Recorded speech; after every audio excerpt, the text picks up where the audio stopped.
look you in the eye. O próximo colega a apresentar a sua tese é o Caio Jesus Granduque José, de São Paulo, e ele vai falar sobre defensorar em tempos de exceção.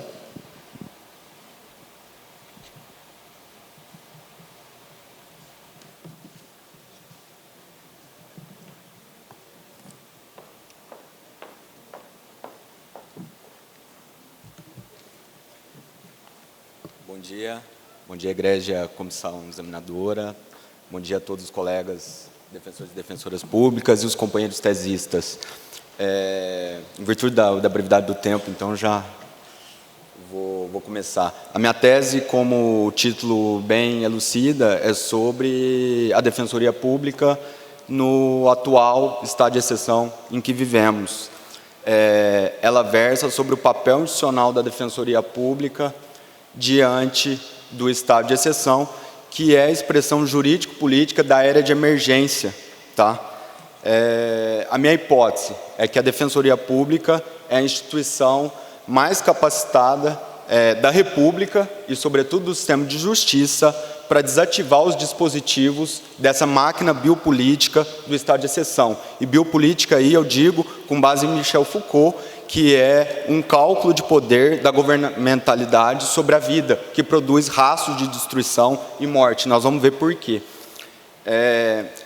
A era de emergência, ela se inicia a partir da década de 70, do século XX, com o momento em que o neoliberalismo se torna as ideias hegemônicas no mundo. A razão neoliberal, ela se torna a nova razão do mundo, conforme os sociólogos franceses Pierre Dardot e Christian Laval. Em virtude disso, aquele consenso liberal keynesiano, desde o pós-Segunda Guerra Mundial, segundo o qual nós vivíamos uma era de direitos, na expressão do Bobbio, em virtude do qual o Estado seria provedor de direitos, o modelo do Estado democrático de direito, que seriam realizados progressivamente, sobretudo os direitos sociais. Essa era dos direitos, o consenso em torno dela chega ao fim. O Estado do modelo neoliberal é um Estado que se diria, como diria estes autores, e agora Rubens Casara no Brasil, acabou de publicar um livro, seria um Estado pós-democrático, que teria por função manutenção da ordem, o controle dos indesejáveis, a fim de permitir mais acumulação do capital e aumento do lucro. Por conta disso, a democracia passa a ser um mero detalhe. Há um fenômeno de desdemocratização da democracia. Ela é simplesmente algo formal. E aí o golpe institucional de 2016 elucida isso muito bem. A soberania popular acaba sendo desrespeitada, e a mercantilização de todas as esferas da vida chega a níveis inimagináveis. Os próprios direitos humanos fundamentais passam a ser tidos como mercadorias, algo acessível nos mercados, através de planos de saúde privados, acesso por meio de escola particular e assim por diante. Quem não tem condição de acessar esses direitos no mercado está relegado a sofrer um controle e gestão do sistema penal, que seriam os consumidores falhos, para usar uma terminologia do Bauman, né? Então, essa razão neoliberal não é um simples sistema econômico, não. É um modo de ser no mundo que acaba controlando, através de tecnologias do uso do medo, do poder, para que as pessoas se normalizem, se disciplinem através do psicopoder, ou aqueles que não conseguem, que fogem dessa regra, não têm papel no processo produtivo, não conseguem consumir, são vítimas do superencarceramento em massa, né? Que não é novidade para nós, defensores públicos, para ninguém. Se a democracia ela passa a ser algo meramente formal, de acordo com Boaventura de Souza Santos, a gente passa a viver um sistema de fascismo social, né? Sociedades politicamente democráticas, democracias de baixa intensidade e socialmente fascistas. Tá? Nas palavras de um outro filósofo, Michel Onfray, um francês, nós não vivemos mais aquele modelo de fascismo de leão, tá? De meados do século XX, mas um fascismo de raposa, muito mais sagaz, a ponto de golpes de Estado serem imperceptíveis, ou contar como na música do Chico Buarque, o tempo passou na janela, só Carolina não viu, né? Esse processo, ele implica fundamentalmente na atuação da Defensoria Pública, porque há um largo processo de desconstitucionalização, deslegalização, desregulamentação de direitos. A emenda constitucional 95 é prova disso. E aí é digno de nota o parecer da Defensoria Pública da União acerca da inconstitucionalidade dessa emenda constitucional do teto de gastos. Tá? Além disso, também é digna de nota a campanha da Defensoria Pública do Rio de Janeiro contra as 10 medidas da corrupção, visando salvaguardar os direitos civis. Então, o estado de exceção é a expressão jurídico-política dessa era de emergência. E o que é esse estado de exceção? O estado de exceção ele passou a ser discutido no Brasil, sobretudo com a deflagração da Operação Lava Jato. Autores começaram a discorrer sobre o estado de exceção. Então, Tarso Genro, Lênio Streck, Vadir Damus, Fábio Conde Comparato, todo mundo começou a falar sobre isso. Por quê? Prisões abusivas, condição coercitiva desnecessária, criminalização da defesa. Só que para nós, defensores públicos, o estado de exceção nunca foi novidade. O sistema penal sempre funcionou em regime de exceção. De acordo com Walter Benjamin, com a sua 8ª tese sobre o conceito da história, Walter Benjamin, autor frankfurtiano, que foi morto fugindo de Hitler, tentando ultrapassar os Pirineus da França para a Espanha, o Benjamin vai dizer que na tradição dos oprimidos o estado de exceção é a regra. Tá? Então, para nós, defensores públicos, isso é muito visível. De onde vem esse conceito? De acordo com as tradições constitucionais diversas, assume denominações diferentes. Então, na França, estado de sítio, na Alemanha, estado de exceção, na Itália, estado de urgência, na Inglaterra, leis marciais e poderes de urgência. Essa forma de estado de exceção, ela nasceu no constitucionalismo liberal para impedir que o poder constituinte popular ele terminasse as revoluções burguesas. Então, por exemplo, na Comuna na Primavera dos Povos de 1848, ele foi aplicado para impedir que o proletariado avançasse. Tá? Então, essa é a origem dele. E a grande novidade é que, de acordo com George Agamben, o estado de exceção ele passou a ser técnica de governo em plenas democracias. Nós vivemos em democracias que usam de dispositivos de regimes totalitários. E por conta disso, o estado de exceção ele se tornou permanente. E isso é muito visível, né, em 2001, com o Patriot Act do George Bush, diante do espectro do terrorismo, e Guantánamo é um buraco negro jurídico que ilustra muito bem. A novidade aqui no Brasil, e aí o professor Pedro Serrano da PUC, vai num livrinho que saiu ano passado, Autoritarismo e Golpes de Estado na América Latina, é que no Brasil, quem promove exceção não é o Legislativo e o Executivo, mas sobretudo o Judiciário. O Judiciário é fonte de exceção no Brasil, e nós, na nossa atuação cotidiana, sabemos. Se o Judiciário é fonte de exceção, se a exceção é regra para a tradição dos oprimidos, é claro e evidente o papel da Defensoria Pública para combater esse estado de coisas. Então, a Defensoria Pública, enquanto expressão e instrumento do regime democrático, ela tem por função combater esse processo de desdemocratização da democracia. Esse processo, desativar esses dispositivos biopolíticos para que os direitos sejam afirmados, não é? Essa máquina que produz tanto sofrimento. E, além disso, por que o estado de exceção, o judiciário é fonte de exceção no Brasil e na América Latina? Porque nós padecemos de uma exceção colonial congênita. A colônia, o Brasil colônia, ele nasceu como um negócio, uma terra de vazio jurídico. O próprio Carl Schmitt, o grande ideólogo do constitucionalismo de Hitler, do nazismo, ele define a América Latina como um espaço vazio de direito.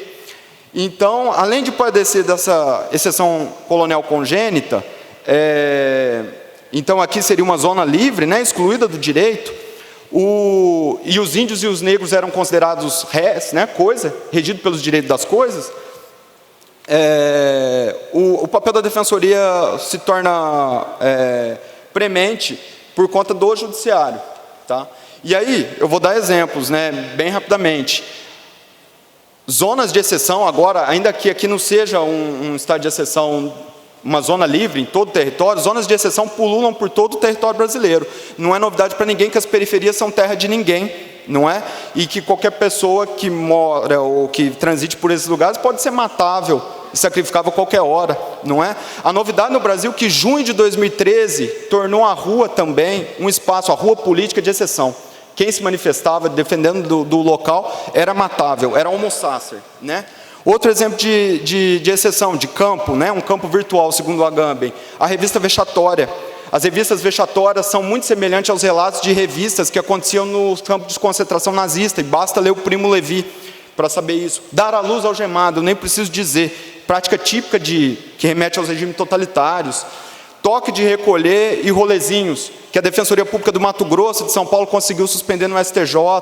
Deslocamentos forçados das populações em situação de rua, muito comum nos campos, e na Palestina agora, da Cisjordânia ocupada, enfim. Mandados de busca e apreensão coletiva nas favelas, que o Rio de Janeiro, a Defensoria conseguiu suspender. A nova música do Chico Buarque, As Caravanas, né, que ilustra a abordagem de ônibus coletivo de adolescentes que querem ir para a praia, etc. Então a Defensoria ela é fundamental, vou encerrar, desculpa, para desativar esses dispositivos.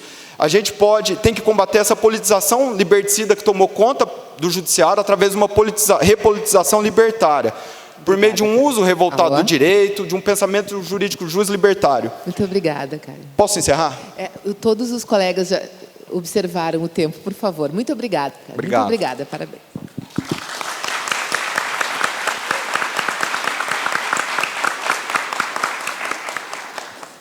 Agora vamos chamar a colega Cecília Nascimento Ferreira, do Paraná, para falar sobre a solução adequada dos conflitos como função institucional e papel da Defensoria Pública dentro do sistema de justiça.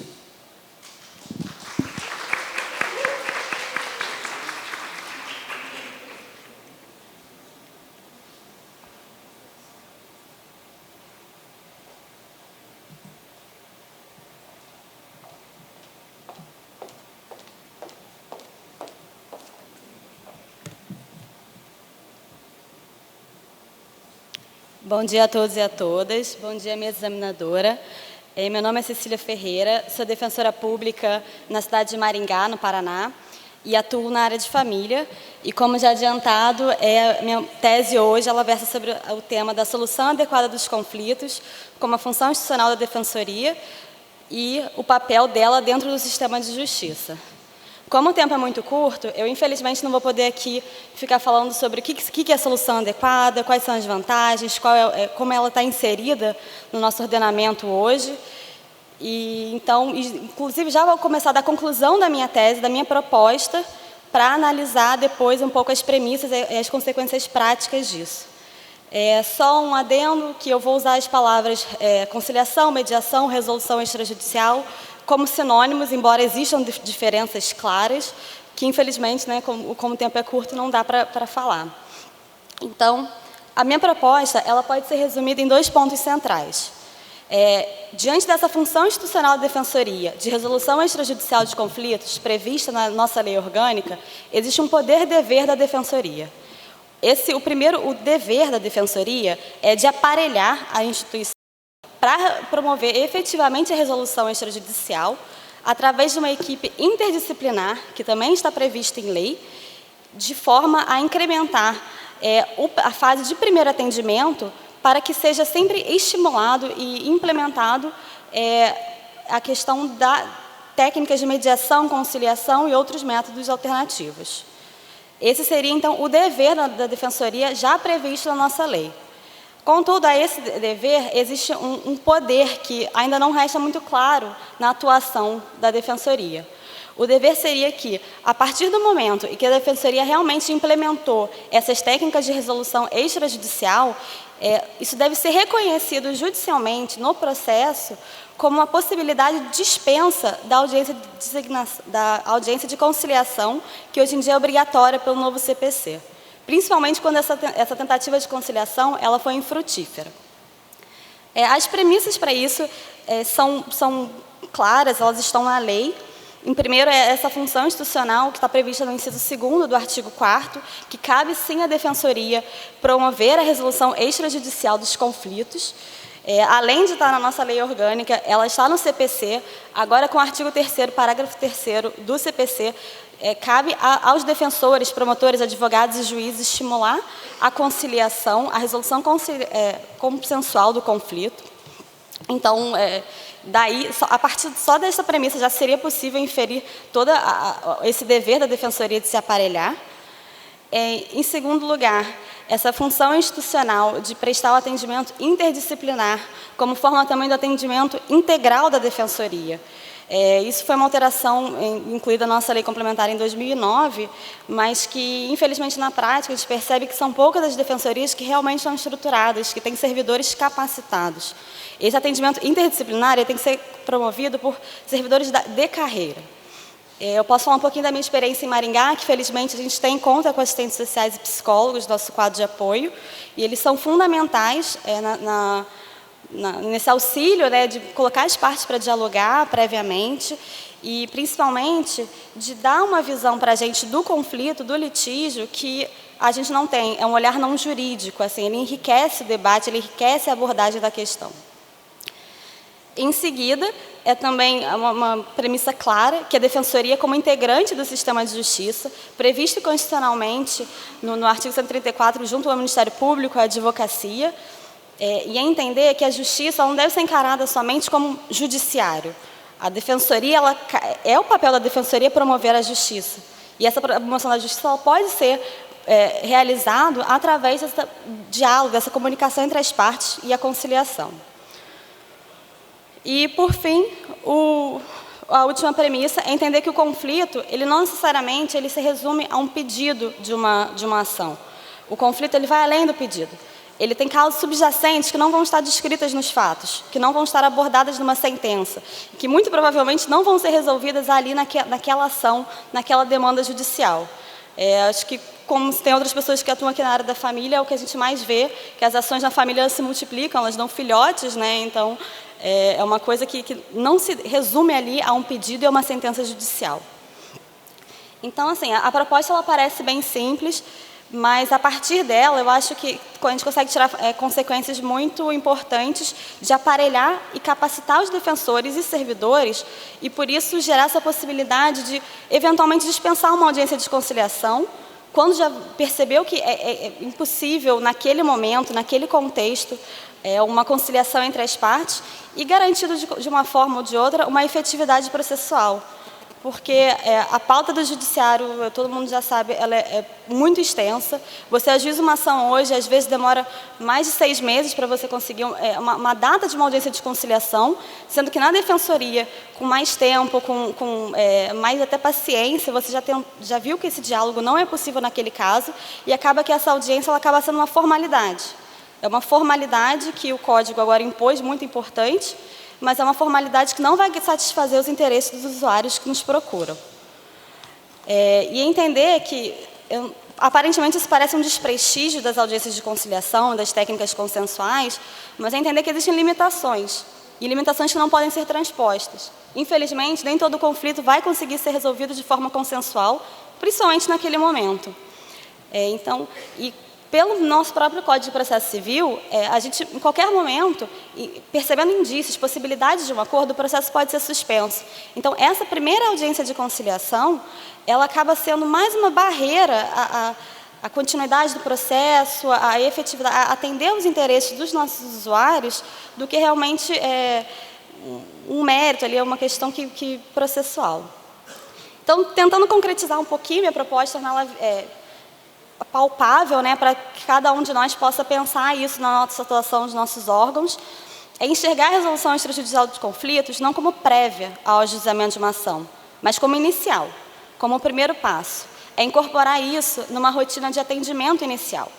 É sempre tentar associar os núcleos de primeiro atendimento, os defensores que têm o primeiro contato com o usuário, com essa visão de que as partes vão ter que sentar para tentar dialogar em algum momento, e que isso seja feito na defensoria.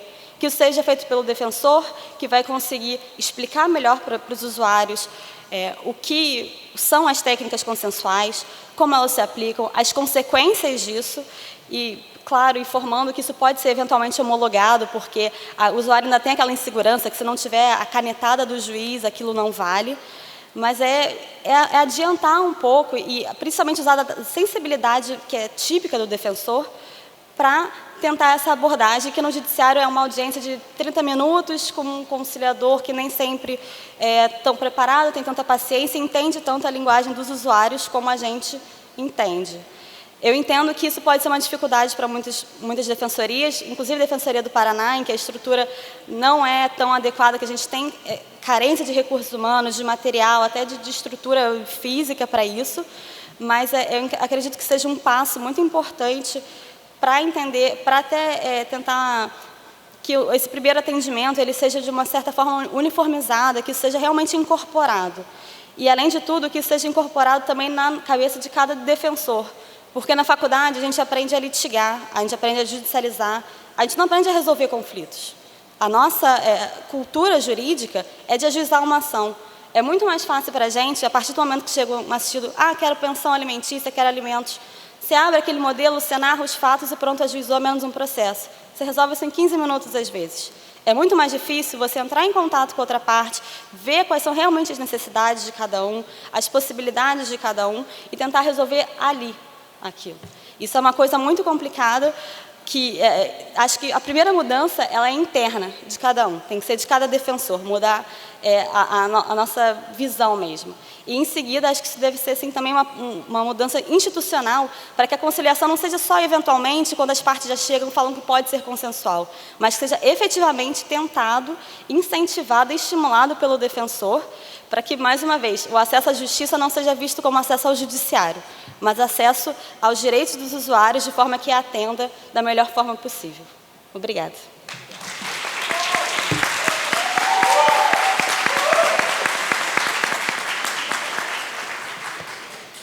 A próxima colega a apresentar é a Cíntia Regina Guedes, do Rio de Janeiro. E ela vai falar sobre o incidente de resolução de demandas repetitivas e o papel da Defensoria Pública como porta-voz dos direitos dos litigantes individuais na formação da tese jurídica vinculante.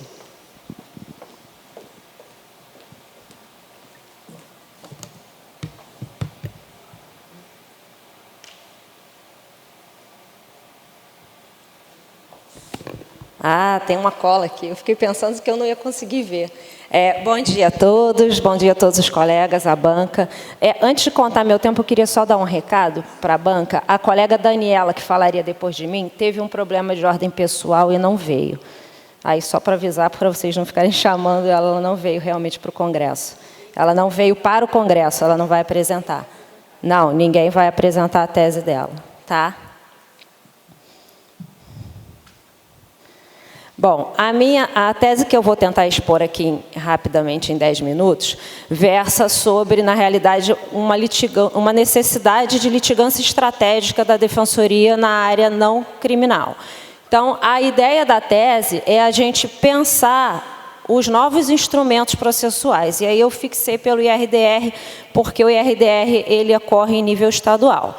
A gente sabe que o CPC novo, ele aposta muito firmemente nesses novos instrumentos de formação concentrada de precedentes. Então, o Código quer trabalhar a ideia de litigância repetitiva, de questões de massa que são repetitivas, de uma forma única. Ou seja, o Código prevê mecanismos para que eu tenho vários processos discutindo a mesma questão jurídica, esses processos são todos suspensos, o tribunal julga de uma única vez aquela tese, aquela questão jurídica, e essa tese ela vai ser aplicada, como diz a lei, a todos os processos. E a nossa questão com isso é como ficam as pessoas que vão ser afetadas por essa decisão. Nós temos centenas e milhares de pessoas, nossos assistidos, nos nossos processos individuais, que vão sofrer os efeitos de uma decisão do qual eles estão absolutamente excluídos. Eles não têm como participar dessa decisão. A decisão vai ser no STJ, não repetitivo, a decisão vai ser no tribunal, no IRDR, essa decisão vai ser tomada e vai ser aplicada. Então, os nossos assistidos essa decisão vai ser incorporada, eles vão ter que sofrer os efeitos da decisão e a lei não prevê mecanismos de participação. O espírito democrático não passa pelo IRDR.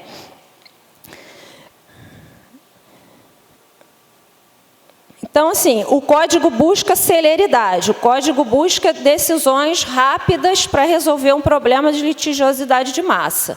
Mas o código não traz efetivamente mecanismos de participação. Como essas pessoas vão participar? Ao contrário, o código dificulta isso. Por quê? Porque a princípio, qual seria o mecanismo de participação?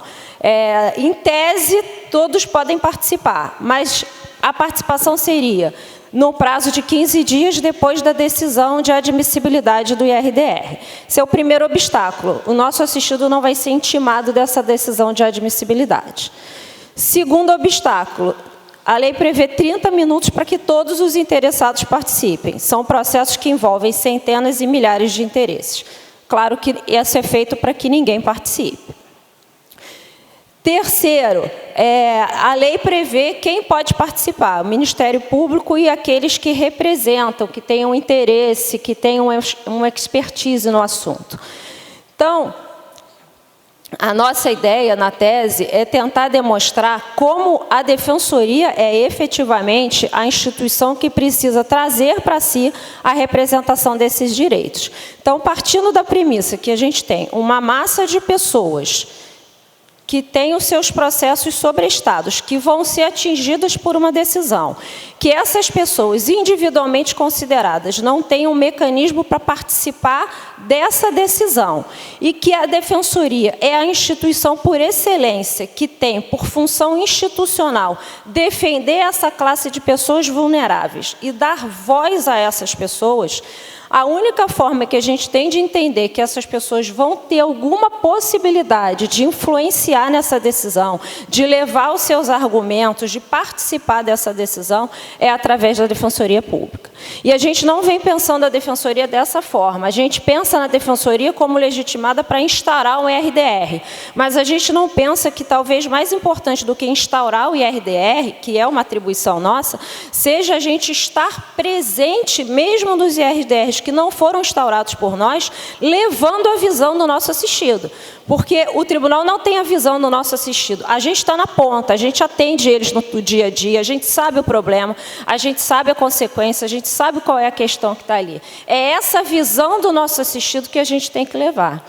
Então, assim, só para dar um exemplo, a gente teve já no Rio um IRDR que estava discutindo aquela questão dos superendividados, uma questão financeira em que a gente tem milhares de ações sobre isso, pelo menos no Rio, em que a gente pede para que a pessoa que tem muitos empréstimos tenha todas as suas dívidas renegociadas para que não passe de 30% do seu salário, né? Então, a gente pede para limitar tudo em 30%.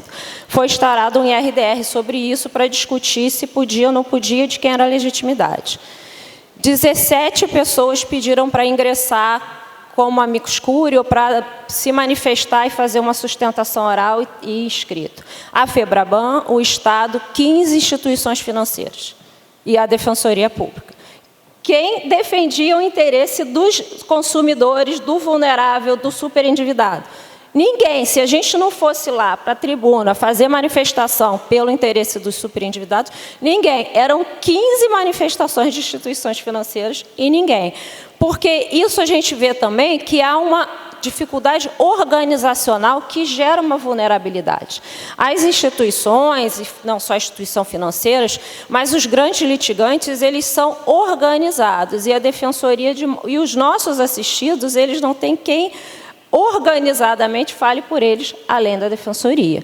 Então, é preciso, essa é a ideia da tese, que a gente comece a pensar nesses casos, ou seja, que a gente consiga identificar, no primeiro momento, quais as questões que são relevantes para que a gente possa provocar um IRDR, mas também que cada defensoria se organize para que se acompanhe esses instrumentos de formação de precedentes, a gente ter um acompanhamento, ter alguém dentro de cada instituição responsável por isso, porque isso é uma atuação proativa. O tribunal não vai buscar a defensoria. Os nossos assistidos não vão ter conhecimento desconhecimento desses mecanismos, eles vão ser surpreendidos. A gente precisa, mais do que nunca, ter uma atuação proativa de acompanhar esses grandes julgamentos, identificar e mapear o que é importante, o que a gente pode trazer, qual a nossa contribuição, como a gente vai fazer com que a visão do nosso assistido chegue aos tribunais, para que ela possa ser considerada.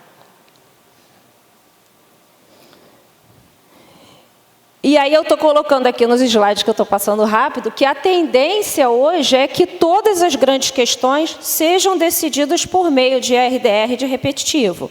Aquela época em que os casos eram decididos individualmente, infelizmente está ficando para trás. Numa sociedade cada vez mais de massa, com esses instrumentos, os tribunais querendo cada vez mais diminuir o volume, decidir tudo rápido, as coisas vão ser julgadas de cima para baixo. E os nossos assistidos que estão embaixo vão pura e simplesmente aceitar e acompanhar aquilo sem nenhuma participação. Então, considerando que a Defensoria é um instrumento que democratiza o processo, que leva a participação dos hipossuficientes, dos vulneráveis para essas decisões, é que eu entendo que a gente tem que começar cada vez mais a participar, tanto selecionando os casos em que a gente pode levar para um IRDR, ou seja, pautando a discussão. A gente pode comodamente esperar que os nossos ex-adversos levem a questão, e eles vão levar no momento que eles entendem que é o mais propício, com os argumentos que eles entendem melhores, com os pareceres dos melhores juristas, e a gente vai ficar aceitando. Ou a gente vai atuar estrategicamente, a gente vai mapear os casos, a gente vai identificar as questões, a gente vai identificar o melhor momento, a melhor tese, o melhor argumento, o melhor órgão para onde a gente vai levar isso, e vai atuar proativamente, vai pautar as discussões. E ainda assim, naqueles casos em que a gente não vai ter a atuação inicial, não vai instaurar um incidente, ou não vai ser autor do repetitivo, a gente tem que estar atento a eles para a gente fazer a manifestação, para a gente levar a voz dos assistidos para isso.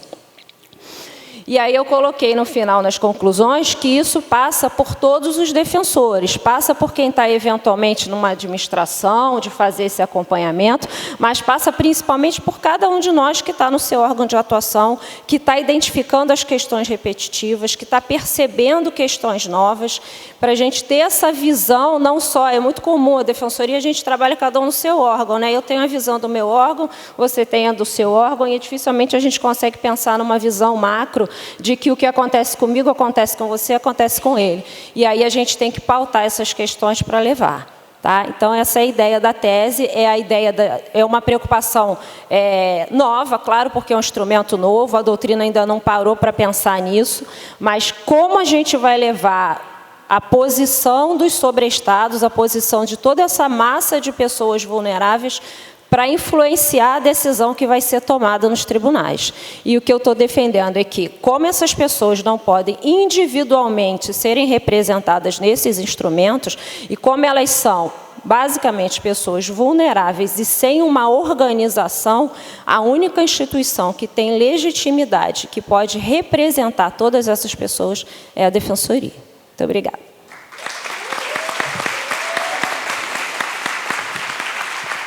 Muito obrigada, Cíntia.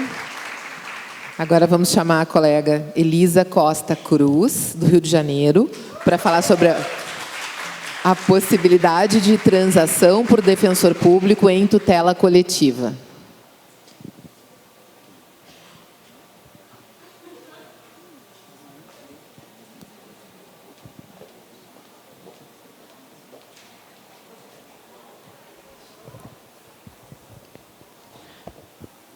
Bom dia a todos. Bem, a minha hipótese é a possibilidade de transação por defensor público em tutela coletiva. E, muito embora eu tenha subscrito essa tese, eu acho que ela é fruto de muitos debates e de uma experiência prática da Defensoria Pública do Rio de Janeiro nos últimos anos, com uma série de ações civis públicas ajuizadas pelos mais diversos órgãos, núcleos e coordenações da nossa Defensoria Pública. E como eu participei de um dos núcleos especializados, no caso a infância, eu tive não só algumas ações civis públicas no qual eu atuei, mas eu também atuei em outros núcleos, sempre numa atuação interinstitucional, entre órgãos, entre núcleos, para a gente conseguir chegar em um resultado comum bom para os nossos assistidos. E a hipótese que se colocou em algumas situações para todos nós se refere à possibilidade de celebração de acordo, porque em algumas das ações civis públicas que nós ajuizamos, a parte ré, a nossa parte contrária, nos propôs a celebração de algumas transações para a gente conseguir resolver de uma forma mais célere e de uma forma mais efetiva a situação, o interesse e os direitos dos nossos assistidos. Só que em algumas dessas situações não envolviam apenas a forma, mas envolviam até mesmo a redução dos direitos dos assistidos, e isso nos levou a um questionamento sobre essa possibilidade. Para resolver esse debate, nós traçamos um pequeno histórico da tutela coletiva no Brasil.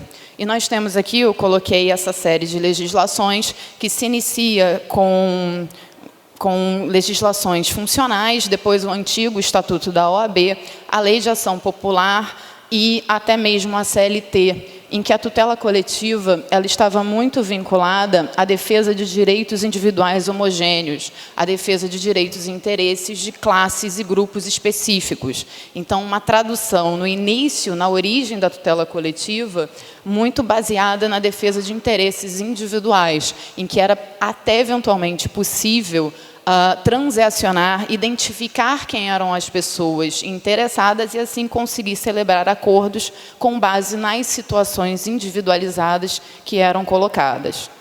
Esse panorama ele vem a ser profundamente modificado quando sobrevém, em 1985, a Lei da Ação Civil Pública, porque ali já se ingressam órgãos públicos, a administração e também o MP como legitimado para uma ação civil pública, para tutela coletiva. E, naquele momento, a associação que houve foi a entrega da defesa de interesses coletivos e difusos a esses órgãos.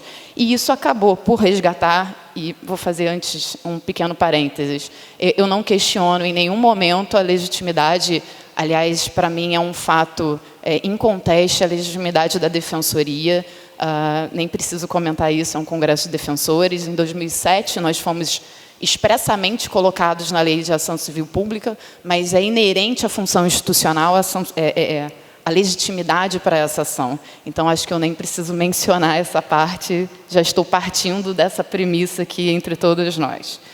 Mas o fato é que, ao incluir vários órgãos, entidades públicas, MP e Defensoria, isso nos faz resgatar um debate iniciado por Barbosa Moreira, lá no processo civil, da divisão entre a legitimidade ordinária e a legitimidade extraordinária, de modo que a pessoa legitimada para a ação civil pública, ela é detentora de uma legitimidade extraordinária para a ação.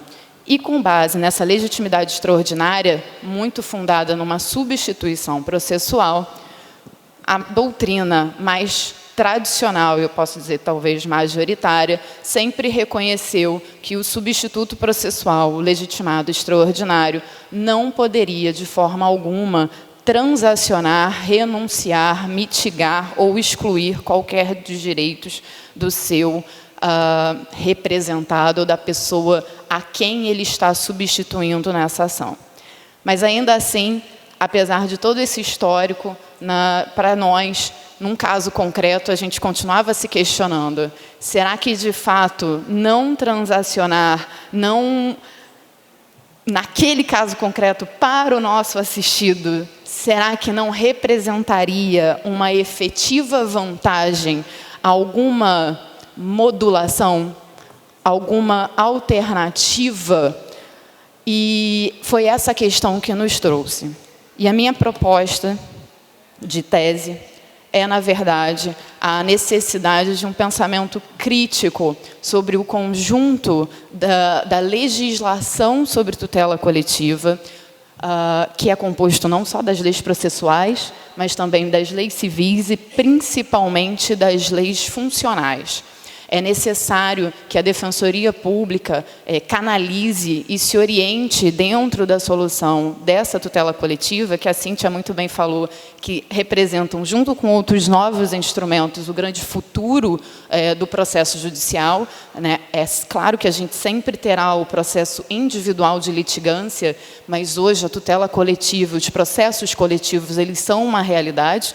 Então, eles partem também de um futuro, de uma tendência dentro do nosso judiciário, e a gente precisa compreender todo esse conjunto, processual, civil, como também funcional, para conseguir chegar a um resultado bom e efetivo para o nosso assistido. Apesar disso, e eu confesso aqui que no início desse grande debate que nós travamos dentro da Defensoria do Rio, eu acreditava que era possível transacionar e modificar, modular esses direitos do assistido. Depois do estudo para os nossos casos e preparando já essa tese, eu fui convencida que, de fato, nós não podemos, não é conveniente, dentro da estrutura funcional da Defensoria, que nós, por nós mesmos, façamos essa modulação. E aí concordo, como muito bem a gente debateu, né, Cíntia, lá, que, na verdade, a Defensoria seja um canal, um veículo para o exercício de direitos e para o atingimento de finalidades. E, na verdade, o que hoje eu gostaria de propor a vocês é que a Defensoria possa modular essa opinião judicial, essa possibilidade de acordo, mas desde que ela se utilize de instrumentos democráticos para confirmar a vontade daqueles que estão ali sendo por ela representados no caso concreto. O caso que a Defensoria do Rio teve envolvia pagamento de servidores, e a solução para aquele caso específico foi a realização de uma audiência pública para apresentar o acordo e assim conseguir chegar no que aquele grupo de pessoas que foi publicamente convocadas, elas achavam mais interessantes para a sua realidade. Acho que a audiência pública é um dos instrumentos possíveis, mas todos aqueles instrumentos que tragam democracia e que confiram legitimidade à decisão funcional devem ser pensados e utilizados. Então, em conclusão, acredito eu que não é possível, sim, que haja a transação, desde que os defensores e defensoras responsáveis por aquele caso tenham um embasamento legítimo, um embasamento democrático dos assistidos, para que eles sejam ouvidos e que, para o interesse deles, sejam atingidos. Muito obrigada. Muito obrigada, Elisa. Agora vamos chamar o colega Flávio Aurélio Vandeck Filho, de Minas Gerais, para falar sobre a Emenda Constitucional número 80 de 2014 e a Iniciativa de Lei da Defensoria Pública.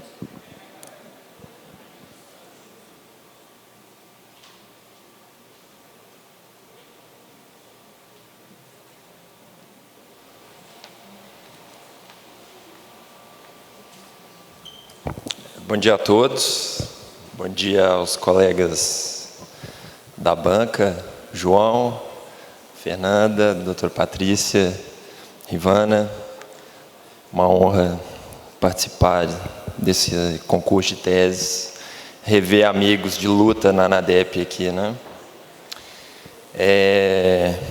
Eu decidi escrever esse artigo porque, trabalhando na ANADEP, esse tema vem para a gente muito, ele é muito recorrente, né? A doutora Patrícia, que está aqui, lutou tanto pela emenda 80, né, doutora Patrícia? Pela iniciativa de lei, essa questão tão importante, e a gente precisa hoje traçar no plano infraconstitucional como que isso vai se dar, né? Quando a gente fala de iniciativa de lei, três questões são trazidas, né? A primeira, a Defensoria tem iniciativa de lei? Eu acho que essa questão não precisava, eu nem tratei dela na minha tese, porque ela é muito clara, existe e está acontecendo. Nós já temos uma lei federal, inclusive, oriunda de iniciativa da Defensoria, né? Ano passado, o Congresso Nacional aprovou e o presidente sancionou o aumento do salário da DPU, que foi uma lei que foi encaminhada pelo Defensor Público Geral da União. Nos estados, no meu estado, que é Minas Gerais, nós já temos uma alteração da lei complementar também de iniciativa da Defensoria. No Rio de Janeiro, salvo engano, também parece que já houve uma alteração. Então, essa pergunta, eu nem tratei dela. A segunda pergunta que vem, então, que aí trata essa iniciativa nossa, ela é exclusiva ou ela é concorrente? E a última pergunta ela sendo exclusiva, ela é de quem? Então, é sobre isso que eu vou tratar. Emenda 80 incluiu o parágrafo 4º, né, no artigo 134 da Constituição, que faz uma remissão ao artigo 96, que trata do judiciário e é a base da nossa iniciativa legislativa. O grande problema que a gente tem é que esse maldito artigo 61, parágrafo 1º, inciso 2, a linha D, não foi revogado. Esse troço está lá na Constituição, falando que cabe ao presidente da República a iniciativa de lei também sobre normas gerais da Defensoria Pública, né? Então, a gente tem aí uma aparente antinomia e a ideia é como que nós vamos compatibilizar essa questão, né? Então, o Caio Paiva, que é um defensor público federal, ele escreveu um artigo bem interessante lá em 2015, salvo engano, e ele trouxe, ele trouxe 4 teorias que ele havia estudado. Eu usei uma parte do artigo dele para tratar da minha tese, e ele trouxe 4 posicionamentos sobre essa questão, 3 posicionamentos de outros autores e um posicionamento dele. E aí o primeiro autor que ele trouxe, que foi o Franklin Roger, que tem um entendimento de que a emenda constitucional 80, ela manteve a iniciativa legislativa do presidente para a edição de normas gerais sobre a Defensoria Pública, cabendo aos defensores gerais a iniciativa concorrente com o presidente para normas específicas. E o argumento dele para essa tese é que não há uma hierarquia entre o defensor público geral da União e os defensores públicos gerais dos estados. Então, o defensor público geral da União não poderia, dessa forma, ter iniciativa de lei sobre normas gerais da Defensoria Pública, como, por exemplo, no Judiciário, a presidente do STF, ela hierarquicamente está acima dos presidentes dos tribunais de justiça. Então, no Judiciário haveria uma hierarquia e, dessa forma, a presidente do STF ela teria iniciativa exclusiva em relação à alteração da LOMAN por causa dessa questão hierárquica, algo que não aconteceria na Defensoria Pública. Tá? O Frederico Rodrigues Viana Lima, ele já tem uma posição que ela é igual ao do Franklin Roger, e ele diverge só no que se refere às normas específicas de cada Defensoria Pública, que nesse caso ele acha que a iniciativa não é concorrente com o presidente, mas ela seria privativa de cada defensor geral. O Daniel Sarmento, ele em 2015 também, ele escreveu um artigo, na verdade ele escreveu um parecer que foi pedido pela Defensoria Pública da União, e nesse parecer do Daniel Sarmento, ele defendeu o seguinte, falou, não, a emenda 80, apesar desse maldito artigo 61, parágrafo 1º e 2 dele continuar lá, a emenda 80, ela revogou tacitamente esse artigo. E aí, o que ele defende é o seguinte, a iniciativa legislativa da Defensoria ela é exclusiva, ela não é mais concorrente. E aí, o que ele defende? Normas gerais, Defensor Público Geral Federal, e as normas específicas de cada Defensoria Pública, a iniciativa seria de cada Defensor Geral. O Caio, que foi que eu falei que é o defensor que escreveu esse artigo em 2015, ele tem essa mesma posição do Daniel, só que ele discorda na seguinte questão. Ele acha que, em relação às normas gerais da Defensoria, o Defensor Público Geral Federal, ele não teria a iniciativa sobre elas, porque por causa dessa questão da hierarquia. Como o Defensor Público Geral Federal não está acima dos Defensores Públicos Gerais dos estados, ele não teria essa iniciativa. E aí ele sugere, no artigo dele, que caberia, então, ele faz uma sugestão de que caberia a todos os defensores gerais em conjunto, numa coordenação do CONDEG, de fazer esse encaminhamento. E aí, antes de eu falar o meu entendimento, eu queria falar do caso que envolve a Defensoria Pública de São Paulo, que eu acho que muitos colegas devem saber, se todos não sabem, que o governador de São Paulo, no início desse ano, no final do ano passado, ele mandou um projeto de lei para a Assembleia, esse projeto foi aprovado, sancionado, alterando a lei orgânica da Defensoria Pública de São Paulo em prejuízo da Defensoria Pública de São Paulo. Né? Esse projeto. Então, assim, muitas pessoas, colegas que antes eu conversava com eles, inclusive, que tratavam da questão da iniciativa concorrente, né? Eles nunca tinham aventado para essa possibilidade, ou seja, o Executivo mandando um projeto de lei em prejuízo da Defensoria Pública. Então, aí eu vou defender o meu entendimento, que é um entendimento semelhante ao do Daniel Sarmento. Eu acho que a iniciativa ela é exclusiva do Defensor Público Geral Federal, inclusive para normas gerais, ainda que ele não seja hierarquicamente superior aos Defensores Públicos Gerais dos Estados. Eu acho que a iniciativa, em primeiro lugar, eu queria dizer por que eu acho que a iniciativa é exclusiva da Defensoria. Por uma questão básica, autonomia. A gente brigou tanto por autonomia, a Patrícia brigou tanto pela emenda constitucional 80, né? Não é à toa. Quem é autônomo não pode se sujeitar à iniciativa legislativa de um chefe de outro poder ou órgão. Só a gente sabe quais são as nossas necessidades e a nossa auto-organização depende disso. Né? E a gente, aí eu até traço aqui, todos os dias nós estamos demandando contra o Executivo, todo dia nós temos ações cobrando o Executivo, nós não podemos estar sujeitos à iniciativa do Executivo. A autonomia pressupõe iniciativa legislativa, todos os órgãos autônomos têm iniciativa legislativa e a gente não pode ficar sujeito ao Poder Executivo a retaliações como, por exemplo, o que aconteceu em São Paulo. Portanto, eu defendo a revogação tácita desse artigo 61, parágrafo 1º, inciso 2, por causa da autonomia. Tá? E aí, afastada a iniciativa do Presidente da República, resta, então, determinar por que eu acho, então, que ela é do Defensor Público Geral, e eu vou tentar fazer isso em 1 minuto, que é o que me falta para terminar. Por que exatamente que eu acho que é isso? Porque eu acho que o principal argumento é o seguinte: nós temos uma lei nacional orgânica da Defensoria Pública que trata de normas gerais da Defensoria Pública, normas específicas da Defensoria Pública da União, normas gerais da Defensoria Pública, Defensoria Pública e normas gerais da Defensoria Pública dos Estados. Ou seja, nós temos uma única lei que trata de 3 temas. Em relação às normas específicas da Defensoria Pública da União, que estão na lei complementar 80, a iniciativa é do Defensor Público Geral Federal.